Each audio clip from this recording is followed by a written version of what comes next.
Hi friends, இன்றைக்கி நம்ம வீட்டு சமையலில் ஃபஸ்ட்டு ஒயிட் ரைஸ், நல்லா சூடான சாதம். அடுத்து வெண்டைக்காய் காரக்குழம்பு வச்சுருக்கேன். பூண்டு மிளகு ரசம் வச்சுருக்கோம். இது டிஃபனுக்கு கத்திரிக்காய் தொக்கு கத்திரிக்காய் கடையல் வச்சுருக்கேன். நல்லா சூப்பரான இட்லிக்கு தொட்டுக்கு சாப்பிட்ற அளவுக்கு கத்திரிக்காய் கடையல். பொரியலுக்கு பீட்ரூட் பொரியல், ஒச்சக்கடலை சட்னி. பாப்பாவுக்கு பட்டர் ஜாம் தடவி பன்னு வச்சுருக்கேன்.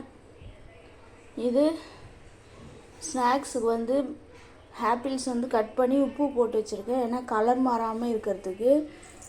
மதியத்துக்கு முட்டை அவிச்சு வச்சுருக்கேன் ஒன்று. டிஃபனுக்கு நல்ல சூடான இட்லி வச்சுருக்கேன். இவ்வளோ தான் எங்கள் வீட்டு சமையல். வாங்க ஃப்ரெண்ட்ஸ், சாப்பிடலாம். இந்த வீடியோ உங்களுக்கு பிடிச்சிருந்தா லைக் பண்ணுங்கள், ஷேர் பண்ணுங்கள், சப்ஸ்கிரைப் பண்ணுங்கள். மறக்காமல் வீடியோவுக்கு லைக் கொடுங்க, சப்ஸ்கிரைப் பண்ணுங்கள். பெல் பட்டனை அழுத்துங்க. அப்போ தான் நான் கொடுக்குற வீடியோஸ்லாம் உங்களுக்கு வரும். மறக்காமல் சப்ஸ்கிரைப் பண்ணி வச்சுக்கோங்க. Okay, bye friends.